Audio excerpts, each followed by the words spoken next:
Hello and welcome to a brand new Arseblog Arsecast right here on arseblog.com. How are you folks? Hope you're well. Thanks for being here as always. Aw shit, here we go again. That's right, the Premier League is back. It starts tomorrow, Saturday, with Arsenal against Fulham at Craven Cottage. I think it's the first game of the brand new season. It doesn't feel like we've had much time since the old one stopped. It's been a weird, strange, surreal year in football terms, in life terms, in societal terms. There's been a lot going on, and it's been a bit strange the last couple of weeks because the build-up to the new season, there hasn't been like the traditional off-season, if you like, because of the lockdown and the hectic end to last season. There was a few weeks off for the players and then they're back, and it's all felt different because, well, frankly, it is different. But hopefully we are, as a football club, going to embark on a new season, a successful new season. We've got a new manager, well, a relatively new manager, of course, Mikel Arteta. This is his first full season, even if it is still one that is beset with many challenges and difficulties that no previous manager has ever had to face because of all the things that COVID-19 has impacted and everything else. So, who knows quite what's going to happen, when it's going to happen and how, but we'll try and do our best to get on top of that during this particular episode. I'll explain to you what this one is about now in just a couple of minutes' time. A bit later on, I will give you the winners of our competition that we ran on the Arsecast Extra on Monday to win mugs, Arsenal mugs from Playbook Products. So I'll give you the winners of that competition a little bit later on, and also details of how you can get yourself 10% off one of those mugs if you weren't one of the lucky winners. So stay tuned for that. As well as this particular episode today, we have the usual pre-season, I was going to say preview, but it's not really a pre-season preview. It's more of a pre-season ramble conversation with Ken Early of Second Captains. So we've got two podcasts for you today. That's available right now on your Arsecast feed as well. So plenty to get into your ears before the new season starts. And as ever, look, we want to say thank you for being here. Thanks for listening, subscribing, and all the rest. We really, really do appreciate it. Final call if you're listening to this in enough time to join the Arseblog Patreon Fantasy Football League. You've got to be in it before the deadline, which I think is midnight Friday or 11 o'clock on Friday, or maybe it's 11 o'clock Saturday morning. I don't know. Anyway, it's very soon. Patreon.com/Arseblog. You can win cash prizes. You can win Arsenal shirts, and you can try and finish with fewer points than me, because that's my aim. My aim is to finish absolutely dead last in the table by picking a team so full of like reserves and ne'er-do-wells and injured players and guys who aren't going to get a look in half the time for their team, that there's just no way anybody could get less points than I will. In fact, I'm hoping to finish on minus points. I don't know if that's possible, but I hope I can do it.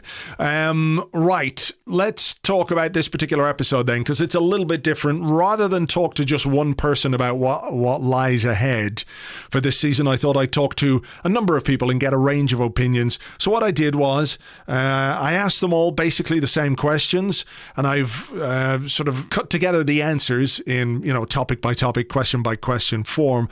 The guests today are Luiz Ambrose, who does the tactics column here on arseblog.com, Charles Watts of Goal, we've got Amy Lawrence, we've got Tim Stillman, and we've got James as well. So what I did was I put them on the spot and asked them some questions about this season, what lies ahead, about the squad, transfer business, and so on. I'm sure you all know the voices or are well aware of the voices anyway, but to give you the sort of key to it, in the first question, the order of appearances: James, then it's Charles, then Amy, Lewis, and finally Tim. And what I did was I started by asking them all for their assessment of the squad as it stands right now on the eve of a brand new Premier League season.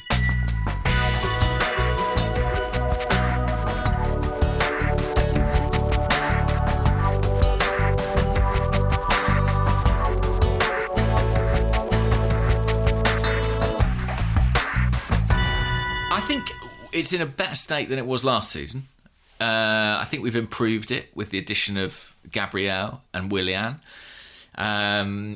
But I don't think it's where we would like it to be. I think we're at least one player away from where we'd want to be. I think readiness is a really good word, because I don't know that the new signings will be as ready as we might like at the start of the season.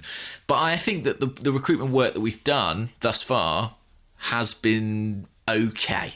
I think it's looking all right. I think the business Arsenal have done so far has been pretty good. It's been pretty smooth sailing for a transfer window, really, for Arsenal. It's been pretty smooth sailing, really. They wanted Willian, they got him.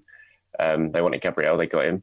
Wanted Ceballos back, they've got him. There's still work to do, but they've worked pretty well in a transfer market, considering the upheaval that they've had. There's still work to do. Clearly, they need to do more, not just in terms of incomings, but possibly more importantly outgoings as well. So I think they go to Fulham on Saturday. Relatively strong squad. It was just under a month away before the transfer window closed, and I think Arsenal's squad's going to look fairly different by the time October 6th rolls around. So there's still a lot of work to do. I wonder how different the squad will look in a few months' time, in a year's time, at the end of the season time. It feels like, while there's been some interesting and potentially really exciting changes, that the work is half done. That's partly down to the ludicrousness of a season starting before a transfer window ends. So we always find ourselves in these situations where you try and analyse, but you're kind of half analysing.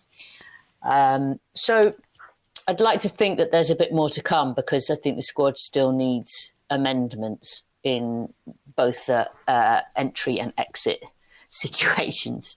But feels like it's definitely moving in some encouraging directions. The squad is a bit all over the place, isn't it? Defenders everywhere, midfielders few and far between, and maybe the front three or front four looks a little bit light once there's one or two injuries. So, it's a little bit mixed. I guess there's just one more month to go and loads of work to do, both out and in, I would say.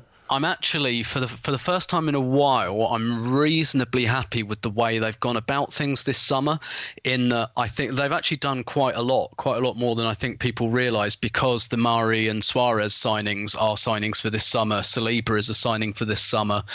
Obviously they've got Willian, they've got Ceballos. Basically, they've got all of the low-hanging fruit done quite quickly. Which they don't always do, which suggests to me they had a plan in advance, which is quite nice. And now I'm sure we'll come on to this, it's all about that other midfielder. It's all about that kind of transformational central midfielder, I think this squad's ceiling with the midfield as it is probably 6th, maybe 5th. Certainly not top 4 with this midfield. And I think the club know that. And I think it was always going to take longer, because that's going to be a more high profile deal, more difficult to do, and we're probably going to have to sell some players to do it. So I'm reasonably pleased with what's happened so far, but now it's about that. I almost look at it like and we probably won't be able to do this profile of signing, but like Man United and Bruno Fernandes, just that really obvious, we need a real uptick in quality in midfield, and we need that player that's just going to turn us from a pretty pedestrian upper mid-table midfield into real kind of top 4 contenders. So for me, that's the big question. I think the club knew that would happen, and I always thought that won't shake out until the end of the window. What about outgoing transfer business? So far, Arsenal have struggled to move players on, and we may have to bite the bullet and let some players go who perhaps we don't want to leave. So your thoughts on potential departures? Arsenal seem to be very much trying to play their cards close to their chest. And while there's no secrets that they want to raise some funds and they also want to reduce the current size of the squad, there's clearly an excess. There's too many players, and I don't think it'll be helpful to Mikel Arteta. I mean, they're streamlining the club in many ways in terms of the way they're organised, and I think Arteta would probably love to have a quite streamlined squad without too many guys on the periphery who probably won't play that much, because it is tough to keep people motivated and happy if they don't feel like they're going to get a lot of opportunity. There are exceptions. Someone like Socrates, for example, last season I think it became fairly clear he wasn't going to be playing much towards the latter half of the season, but he remained, a real model pro and a good guy around the place and really positive in the dressing room. But not everybody can do that. So there is a need to prune. Hopefully, Arsenal get to offload the ones they want to and keep everybody that they would like to, but that might be tricky. It depends how much they need to raise funds. But they did say recently that sometimes they look at a slightly bigger picture. So while it's quite easy to turn around and say, okay, you need to sell to buy, there might be a case where they're looking at not just this window, but the next one and even the one after that, and saying we might try and speculate a little bit by purchasing where possible, hoping that the money will come in a little further down the line. It's all difficult because it's such a fine balancing act. It's not like they've got a piggy bank and what goes in and what goes out is really precise.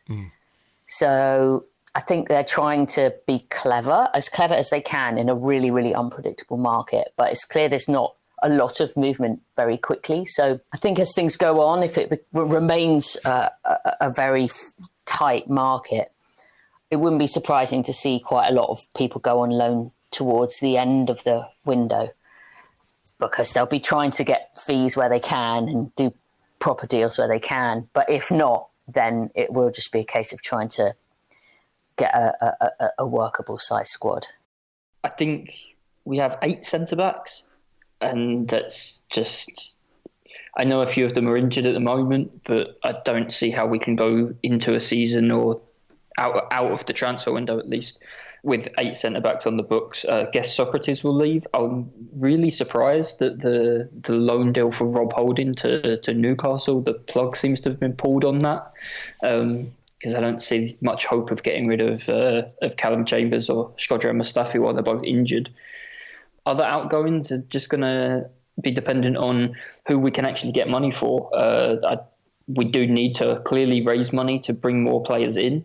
So that probably means still one of the goalkeepers, probably Emi Martinez, offers being entertained there. One of the right backs, Bellerin or Maitland-Niles.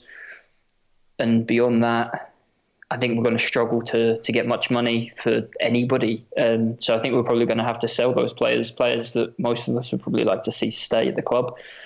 Maybe Lacazette, but again, I don't think that solves anything. Even if he's a player that could raise a bit more money, if they sell Alex Lacazette, they have to sign a striker.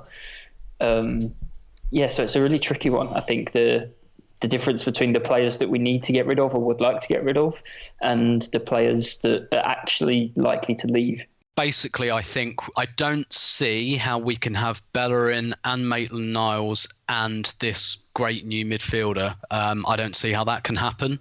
And whoever we sell between, assuming we can get the right price and everything between Bellerin and Maitland-Niles, will be unpopular, which I completely understand. And I think with the goalkeeper situation, I think we'll see on Saturday. I think Saturday will set what happens to the goalkeeper situation. If Martinez starts, I think he'll stay, and if he doesn't, I think he'll agitate quite strongly to leave. So yeah, and look, that's just a symptom of the fact that we've bought very badly over the last few years, because we've got players that other teams don't want to buy. So I'm not massively surprised that people aren't queuing up for Socrates and Mustafi and players like that. I guess my surprise is Torreira. I'm surprised we haven't been able to get, and maybe this is just a reflection of the financial situation in Serie A, but I'm surprised we haven't been able to get really proper concrete interest for him. And I'm probably more surprised than you are that we haven't had really solid interest in Guendouzi as well. And I think that's fascinating what will happen there. I'm not sure Lacazette qualifies as an unpopular sale, but I think certainly one of Bellerin or Maitland-Niles will go, and I suspect that maybe Martinez will as well, which will be a shame. But at least with those players, they're players we didn't really pay a lot of money for. They kind of, in one respect or other, came through the youth team, and we've kind of extracted some value for them, which hopefully softens the blow a little bit. Yeah, I think we've kind of been expecting one sale this summer that maybe is going to be a bit of tough one to take for Arsenal fans. Who it's going to be yet, we're not quite so sure. I mean, there's been Ainsley Maitland-Niles' interest. Looks like that has been battered away and he will be staying. They've got the Emi Martinez interested as well. I think something's got to happen with the goalkeepers in the next few weeks. Arsenal won't go into I can't see Arsenal finishing the transfer window with both keepers still here. So someone's going to have to go, and you'd imagine it's probably going to be Emi. But then you got Bellerin.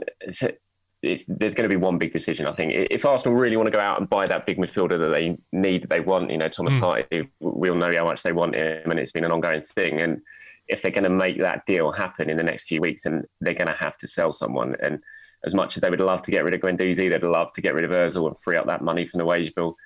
They've been struggling to do it. Torreira as well. I think Torreira will probably go in the next few weeks. It's a case of whether it'll be a loan with an option to buy or a permanent one right now. I'll have to wait and see how that unfolds. But I still don't think that's going to be enough. They're going to have to make one big sale. And you kind of look at Hector.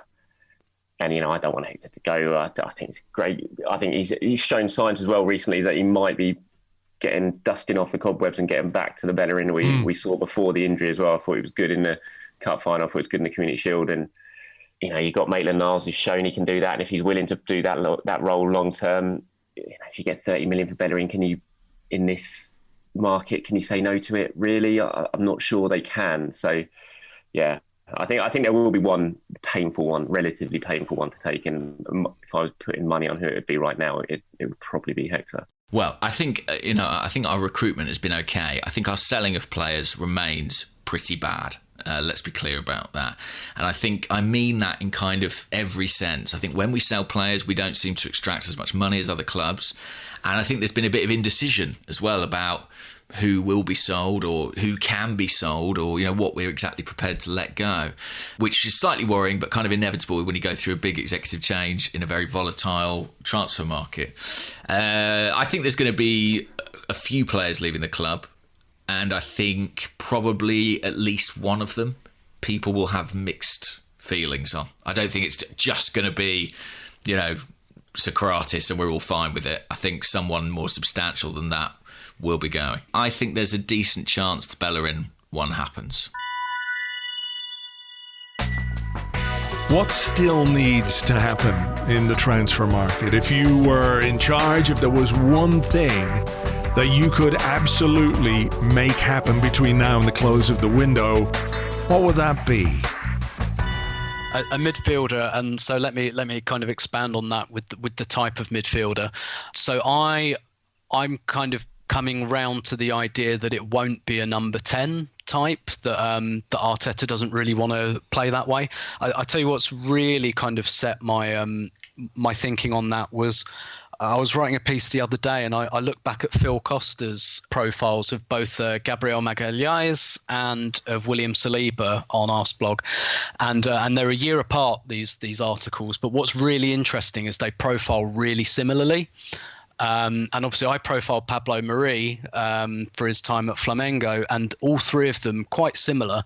And the thing that's really similar about them is they all played for teams who look to create from wide positions. So I think Willian is the kind of creative signing. I don't think we're going to see a Coutinho type. I think the type of player in midfield is just someone who can take the ball on the half turn and just progress us up the pitch a little bit. I'm not someone with a little bit of athleticism who can take the ball under pressure and, maybe just get us 30, 40 yards further up the pitch, because I don't think we have that player. I don't think Ceballos is quite that player. I don't think Xhaka's that player. I think they're players really that play in the kind of the middle third, maybe towards their own defensive third. And I think we just need that player. If Abu Diaby was 10 years younger and fitter, someone of that kind of profile who can just really get the gears going in midfield and help us, stop us playing that kind of horseshoe football.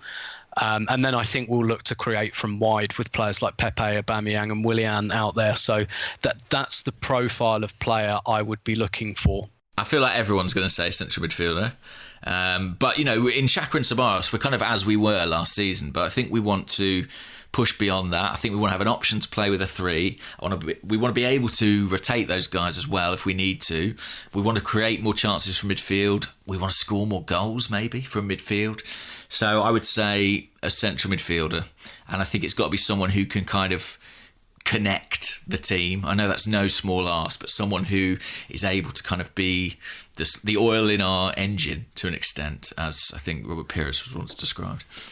All these things depend on each other, obviously, but if like, screw it, even if it puts us in a bit of financial trouble and we're grabbing pennies from somewhere, I think the thing that Arsenal have to do is sign a creative player, a midfielder who can take players on, who can create chances. I think that's the big thing that's really been missing from this team for a couple of years now. It's tough because I really want to see him do two things, and I think Thomas Partey would make a huge difference for Arsenal. I really do. I think the midfield, for me, everyone's been focused on the defence for a long time at Arsenal, and the defence have been bad. But I think you sort the midfield out, and that defence improves immeasurably because they give up too many shots. I mean, they improved massively under Arteta, and they suddenly started playing with structure, and Ceballos and Xhaka started playing very well together. But I still think you kind of need more than that. And a player like Partey, he's not just a big sort of powerful ball winner. He's got more to his game than that. He can drive forward. He can break the lines. He can even chip in with the odd goal. Now he's really developed under Simeone, and I think he'd make a huge difference for Arsenal. But I do think as well that real creative spark in a more attacking third from midfield is missing as well. We've seen it plenty of times against the teams when Arsenal can't really play on the counter-attack. We saw it against Villa at the end of last season, just after they'd beaten City.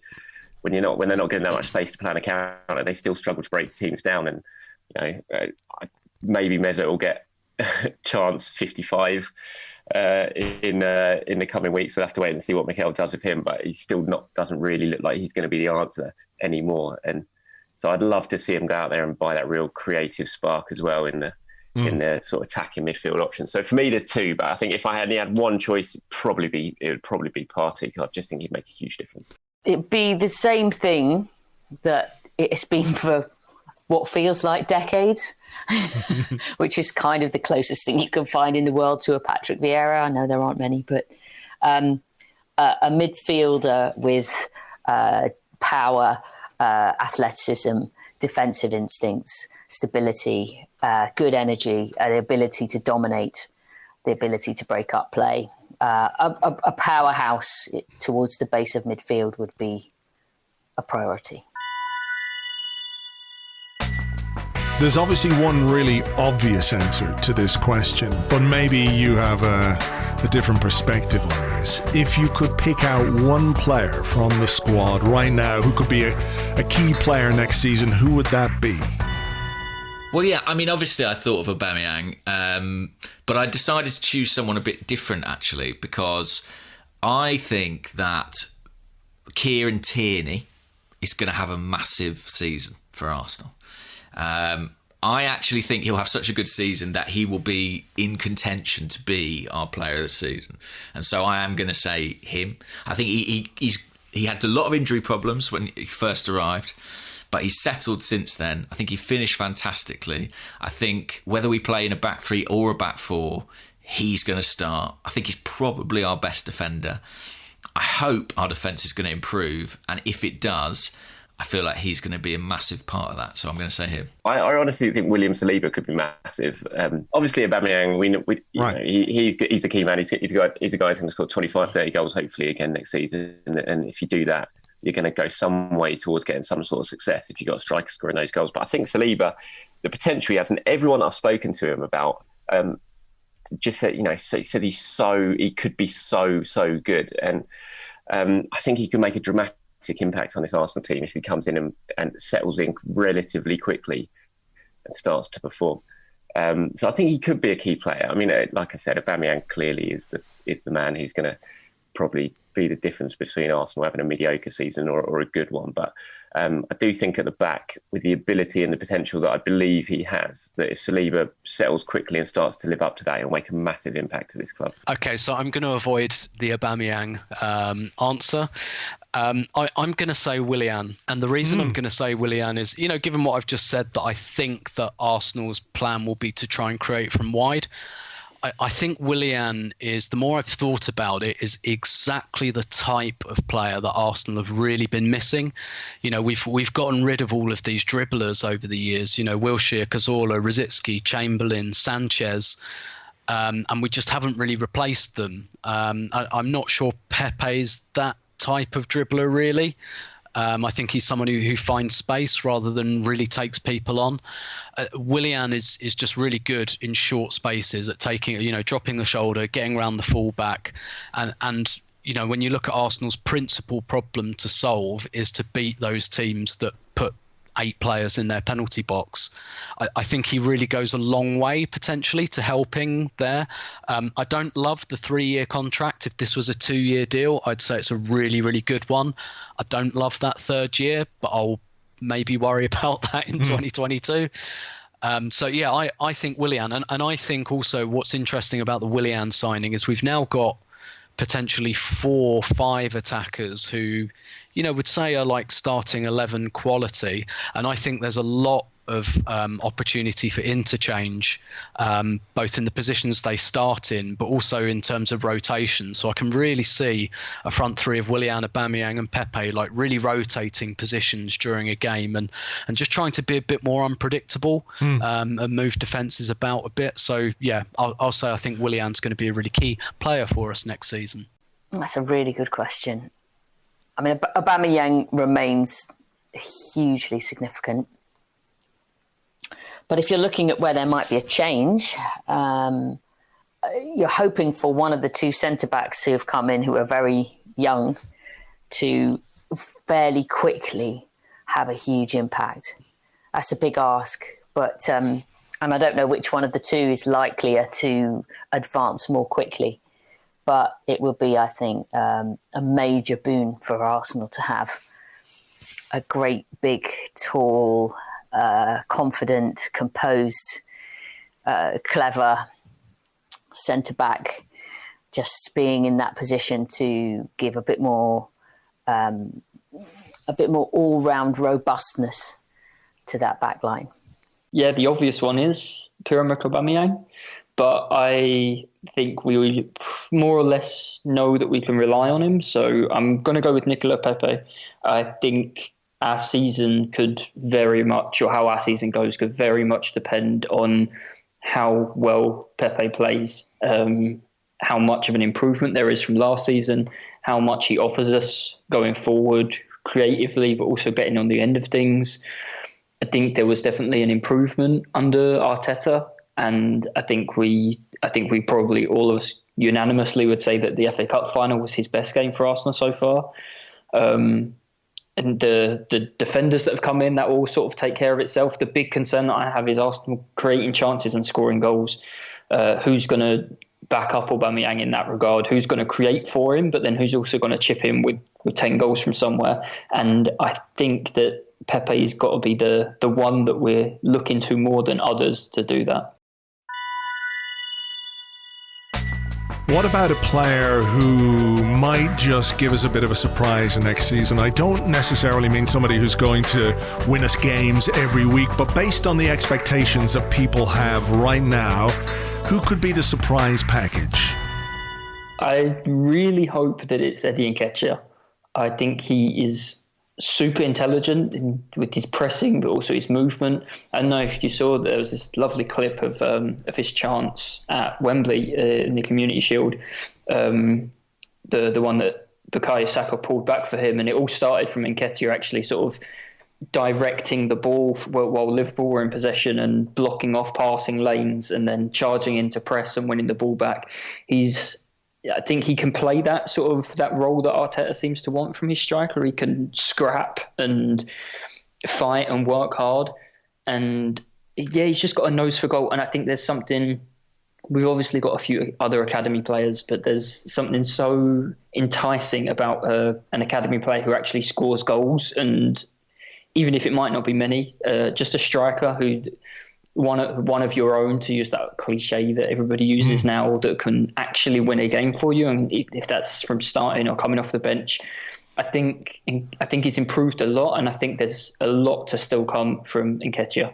Such a good question, because there were so many surprises last season.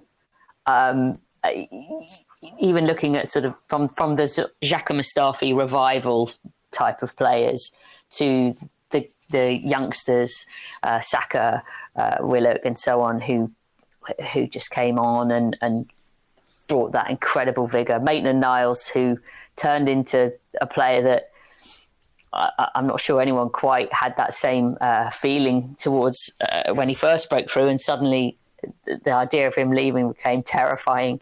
I wonder, I'm curious about Willian.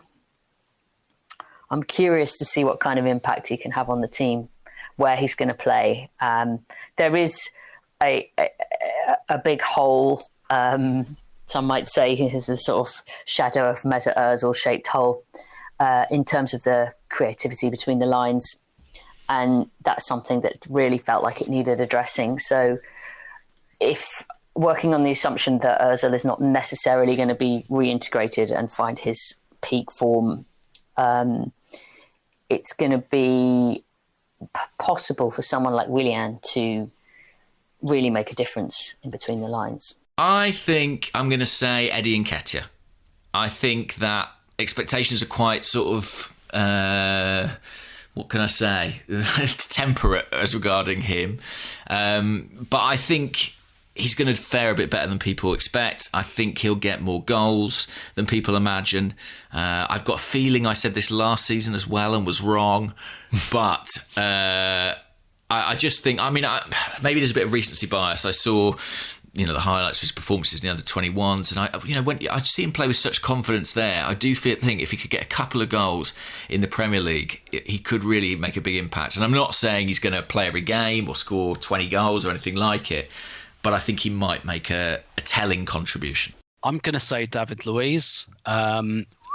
I've always flown a little flag for Luiz, and I'm not quite sure why. I think it's because I think the quote unquote narrative around him is slightly simplified, not massively, but slightly. I think he's got a really, really interesting role this season where he's clearly he's basically kind of smoothing the path to his own redundancy, because we've got two young centre-backs that have come in. One's Brazilian as well and doesn't speak any English at the moment, so that will make Luiz very important to him, both on the training ground and during games. Luiz also speaks French, by the way, which might be useful for Saliba. And I think it's really obvious that he's going to be the guy who, at the beginning of the season, is going to start alongside one or maybe both of these young guys. And that eventually the idea will be to wean off of David Luiz so that by the time his contract ends, he is essentially redundant. I think that Luiz really, really relishes this mentor role. And you can see it, all the young guys at all of his clubs have said that he's, particularly on the training ground, always kind of taking care of them and talking to them.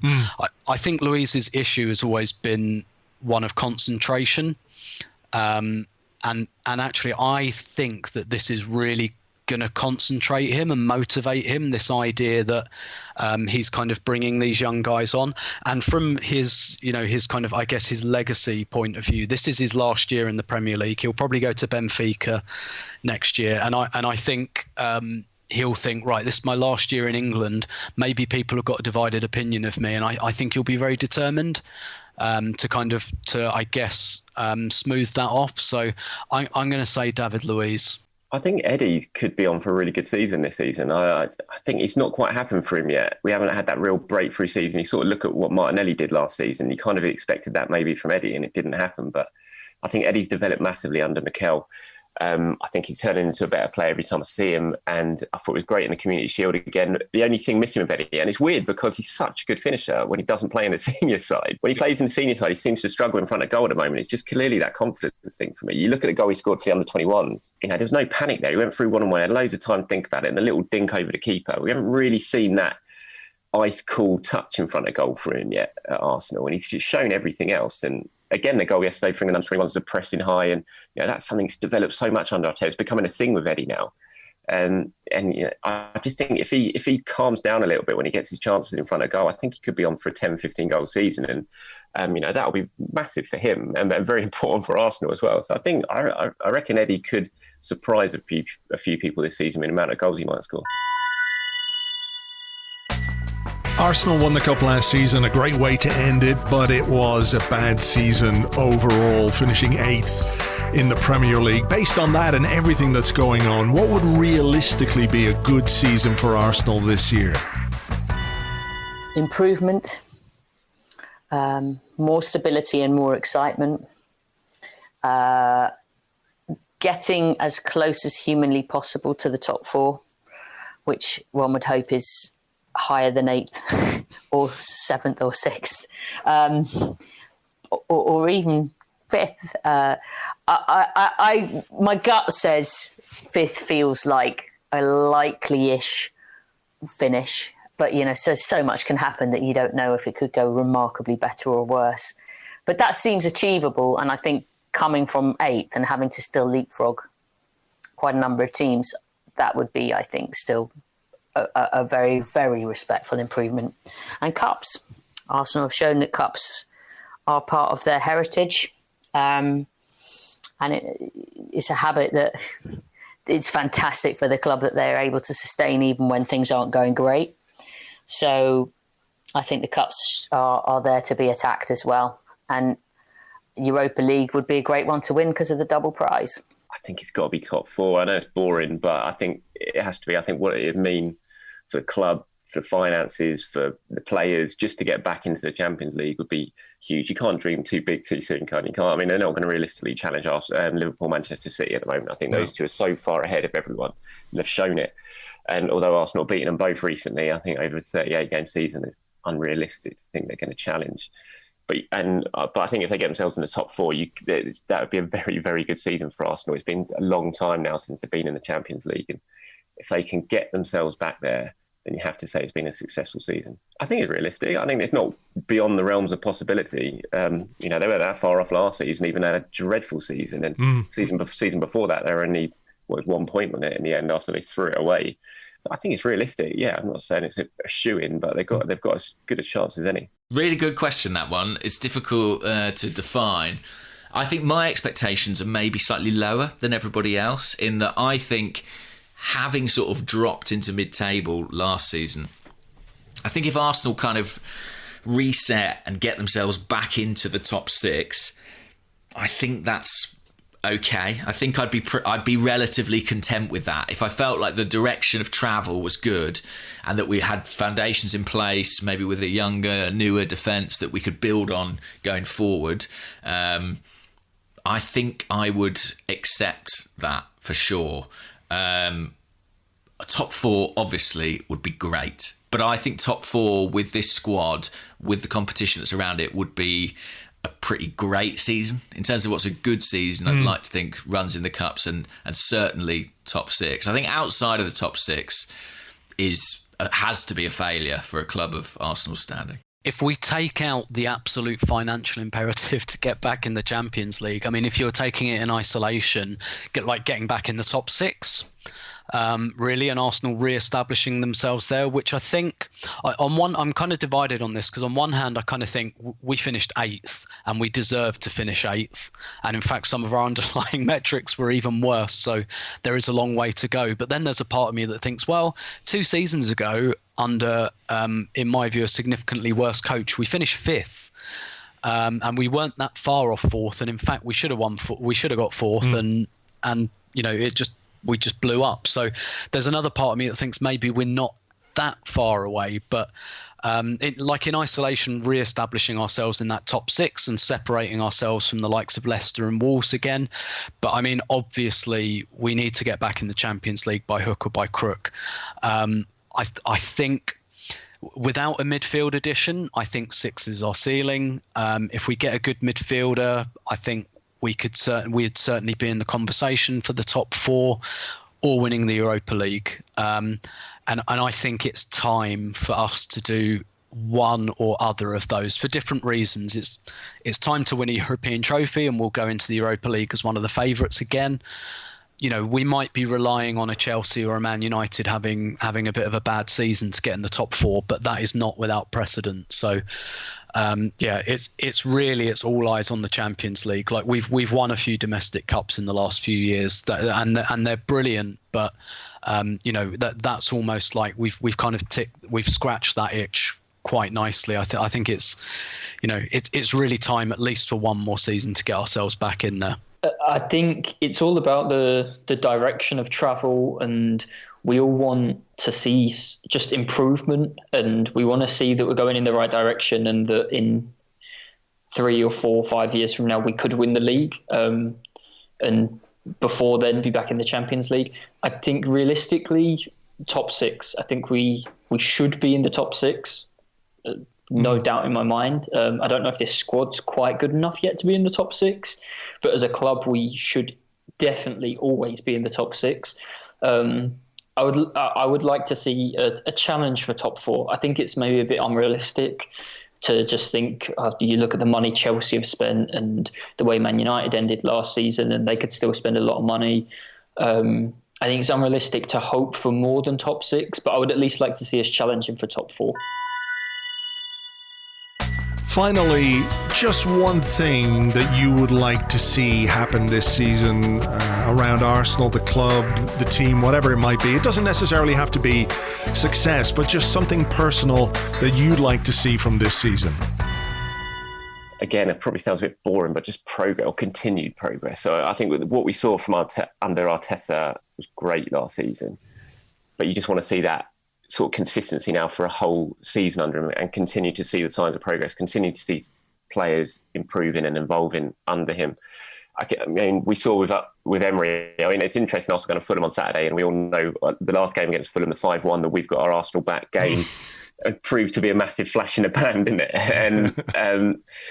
And I'd just love to see that what we saw under Arteta last season and the cup win and everything like that isn't just a flash in the pan, and we suddenly see Arsenal reverting back to being crap week in, week out this season. And so I just want to see them continue to evolve and looking like this team that now knows what they're doing, that they've got a plan, they've got a structure, and that they all believe in each other. And so I just really want to see that. And just see a little bit of enjoyment again. Let's face it, it's been pretty dull watching Arsenal for a fair while now. We were so blessed under Arsenal for so long that we could at least enjoy games. Maybe didn't go our way all the time, but we could at least enjoy games, see good football. And, I'd love to see a little bit of that again, just the excitement of going back to Arsenal and enjoying what we're all seeing. And I'd love to see fans back in the stadium as well, because I think that would make a huge difference. Well, listen, I don't know how realistic this is, and it doesn't feel very realistic right now, but fans is what I would like. I would love that. I just would love to see, a good chunk of fans back in the stands, atmosphere, that chemistry that happens between players and supporters, the sort of, the kind of, without being too sentimental about it, the kind of magic of that really, and the day out it is. I'm saying this, and as I'm saying it, I'm sort of feeling like it's my hopes of it actually happening in a way that feels sort of meaningful and like a true reflection of the experience are kind of diminishing. But if you're offering me like a wish, that's what I would take. This one's difficult. There are so many things that we all want to see. And it's like last season, in the review that you and Andrew Allen put together, it was, so much stuff happened. I want not so much stuff to happen. What I really want to see is fun. Or I want to experience fun watching Arsenal again. And I think that's been sucked out of the club a bit over the past few years, be it Unai Emery's brand of football or the squad that we've been left with now or last season. And the last year or two with Arsene Wenger and all of the debate around that, and most matches just weren't fun. None of the discourse was fun. I want to see Arsenal play. And it sounds probably quite, to fans of other clubs, it probably sounds like quite arrogant and big club, and we're quite privileged to support Arsenal. Obviously, I just want to see us play a few teams that beat them by 4 or 5 goals, and at home like we used to. And that doesn't mean doing it every week, because no one can, and it doesn't mean winning the league, and it doesn't even mean being in the top 4. But when we play the relegation and teams, when the teams that have come up, or the teams that are likely to go down when we're playing them, especially at home. I want to see us race into a 2-goal lead, and the remaining 75 minutes aren't full of stress, but us racking up goals and just enjoying watching Arsenal play football again. So I've been thinking about this morning, and we're talking on the morning that the third kit's been released, and Adidas, as they usually do, put together like a really nice video with Mikel Arteta at the centre of it. And I'm just watched the video and watched all the comments. And what really strikes me is how unified Arsenal fans are behind this manager.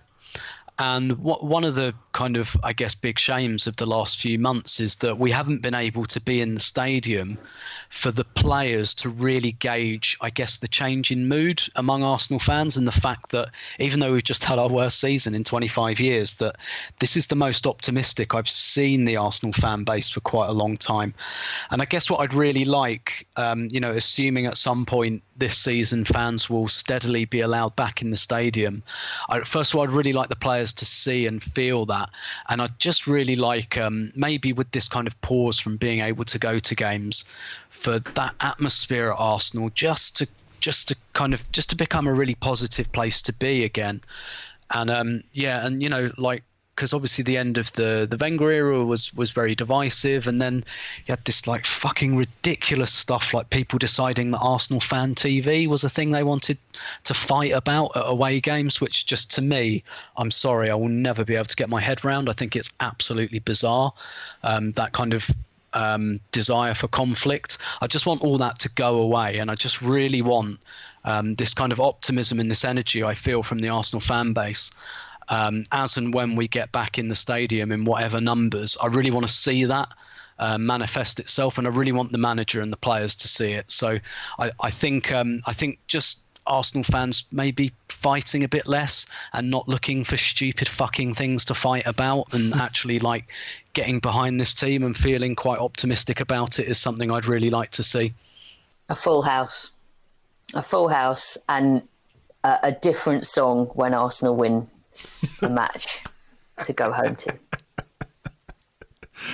The Sweet Caroline campaign starts here, right? Yeah. All anything but.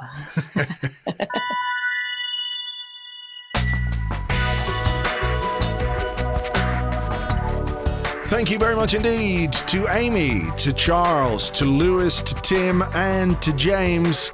And if you don't already follow them on Twitter, I'm not going to read out all their Twitter handles right here, but visit the show notes. You'll find them there, or on the blog post on Arseblog.com. So, look, I think the consensus is we need somebody in midfield. There's still some work to do in terms of outgoings, but those are things that will be dictated to a large extent, I think, by the market itself and the way that the window is still open until October the 6th. So, expect some, what's the word I would use here? What's a good word? What is the word I'm thinking of? Not upheaval, but kind of distraction, perhaps a little instability among the squad for the first few weeks of the season. But I don't think we're going to be alone there at all. We are not going to be alone, because every other club is going to be doing the same thing as the window approaches its close. They're going to be trying to make things happen to improve their own squads, to get rid of players they don't want anymore. So I think between now and the 6th of October, a lot will happen. How much of it we're going to love, how much we'll like, how much we'll tolerate, and how much we'll hate, we'll have to just wait and see. Maybe that's something we can address in a podcast when the window closes and we can make a proper assessment of the squad. I suppose as well that having asked the questions of my guests, I should answer them briefly myself. The state of the squad right now, I don't think we're short on numbers. There isn't an issue with a lack of numbers in areas of the pitch, because we've got goalkeepers, we've got all the defenders, we've got lots of central midfielders. When you think about it, there's Xhaka, Ceballos, Willock, Elneny, Guendouzi, Torreira, still at the club, of course. Some, may go. Mesut Ozil, Emile Smith-Rowe, Bukayo Saka can play in there, So it's not a question really of numbers. I think it's a question of quality, and certainly there are issues to be dealt with within the squad, but we're not struggling to put players out. It's struggling, I suppose, to increase the overall quality of the squad. Outgoings, look, we are going to have to sell some players. It's as simple as that. We are going to have to maybe swap some players. Maybe that's the way it's going to go. Or we're going to have to let some players go for free, whatever it might be. I see PSG are buying a right back, so maybe they don't want Hector, and I think that's good. I'd rather keep him. I have a feeling that Emi Martinez will be the one to go, and that's £20 million if it gets to that we did not expect to get for that player even 4 or 5 months ago, you know. And I really like him. I don't think he's done anything to lose his place in the team, but I think the circumstances and what he wants from his career maybe force our hand a little bit there. So we'll see what happens. The one thing that needs to happen in the transfer market, you will be not surprised to hear that I think it's a midfielder. I think we need to bring in quality in midfield. So, you know, that's not giving you anything that the other guys didn't say. Key player for the new season, for me, I'm going to go with Nicolas Pepe. I think he's had a year to settle in, and it's been a weird, strange, difficult, traumatic year in many ways. Managerial upheaval, and the people who brought him to the club are gone, but he seems to be gelling with what Mikel Arteta wants. And even if people can look at his first season as underwhelming based on what we paid for him, he still came close to double figures in goals and assists. All things considered, that's not a bad return. And if he can build on that, then, you know, I think he's going to be somebody who could become really, really important throughout the season, particularly as we do need someone to take a little bit of the burden off Aubameyang, who, of course, remains the main man. A surprise package, I'm torn a little bit between Emile Smith-Rowe and Joe Willock. I think Joe Willock is somebody who gets a little bit of a hard rap. He's still young, still 20, played 44 games last season. I don't think he's going to be starting week in, week out or anything like that. But if he can build on that and become, you know, part of the Europa League team, part of the Cup competitions team, and still contribute at Premier League level, I think he could do better than some people think he's capable of, and I'm not writing off a 20-year-old just yet. Realistically, a good season for Arsenal.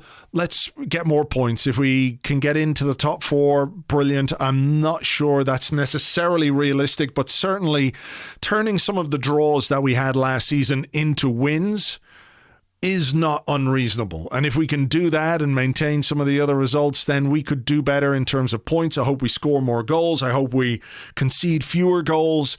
Those sort of improvements which see us finish higher up the table, give us something to build on next season, the season after this one. I think realistically now that has to be considered good. Of course, it's difficult to rationalize that, let's say, next April, when maybe, you know, the stakes have changed or the situation has changed. But improvement and just giving ourselves something that we can build on again with another transfer window, I think, you know, based on what happened last season, how poor a lot of it was, where we were, how we got there, we're kind of still having to dig ourselves out of a bit of a hole. So that's not always easy, and I think there'll be some ups and downs along the way. And the one thing you'd like to see and hope for during the new campaign, I think Tim's point was great about, you know, being able to share some of the positive feeling from the fans, from the supporters, because of the FA Cup success we had, because of the renewed optimism that we have about Mikel Arteta and what he's capable, or what we hope he's capable of doing. I think that's a really important point. So if there's a way, and if it's safe for fans to get back into the stadium to do that, that would be amazing, because it would also mean that some of the issues that we're facing on a societal level are being addressed and hopefully are moving behind us. There's a lot has got to happen, obviously, for that to take place safely for everybody. But if that's what we can end up with at some point during the season, then that would be really something to hope for and keep fingers crossed for. Also, a complete ban on the word agenda. I promised you earlier the winners of a competition that we ran on the Arsecast Extra on Monday, thanks to Playbook Products, their Arsenal mugs. You can find them at playbookproducts.co.uk, playbookproducts.co.uk. I think there's a .com version as well if you're outside the UK. And we asked you a question. It was all to do with Robbie Williams and the team that he supports, which is, of course, Port Vale. Still had no confirmation one way or the other if Robbie Williams is alive or not. But look, we have got bigger things and more important things to worry about this weekend, like, beating Fulham. That's what we've got to contend with. Anyway, we have winners of the competition. They are Finian Bamber, Catherine Feely, and Jaideep Doshi.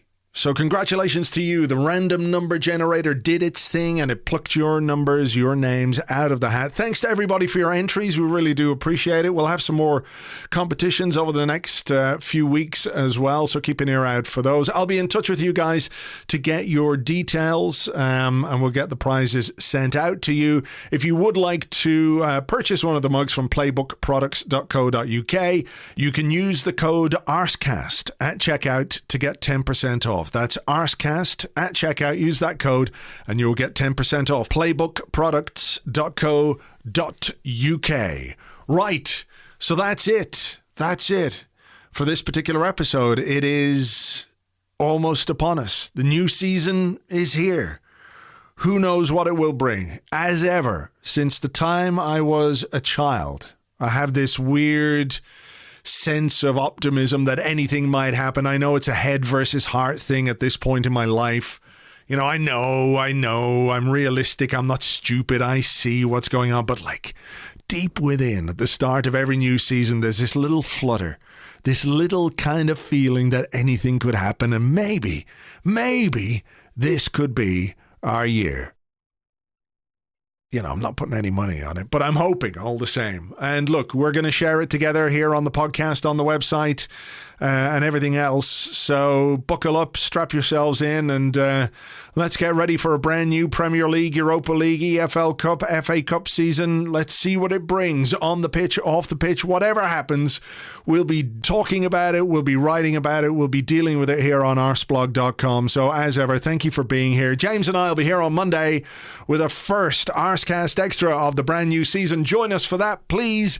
Have yourselves a great weekend. I realise it's incumbent upon those chaps tomorrow at Craven Cottage. So if you could make all of our weekends better, we would really, really appreciate it. So fingers crossed for a good result tomorrow. Come on, Arsenal, and we'll talk to you on the next one. Until then, cheers. Bye-bye.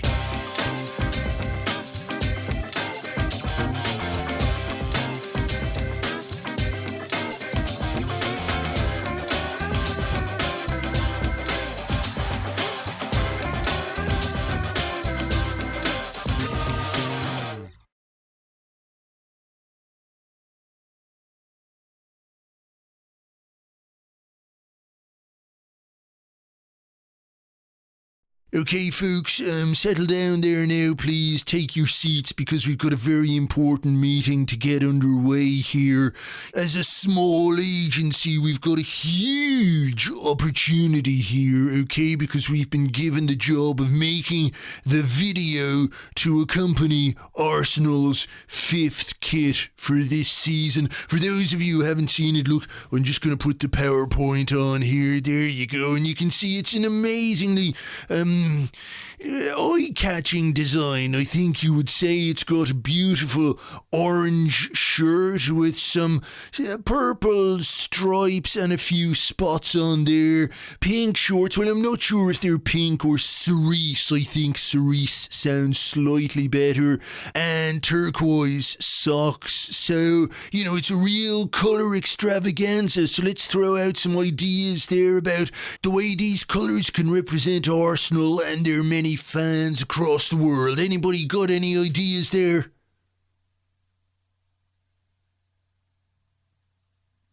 Anybody new? Nobody's got any idea what we could do with this, no? I do. Yeah, but you're just like the T-boy or something, but Well, I suppose if nobody else has got anything to say, let's hear what you've got to add to the conversation. You could just sort of make up some bullshit about how it's all about family and history and heritage and that. Lay it on thick. They'll eat that shit up. Fucking great. Sounds like a plan. Lorcan, give that guy a proper job.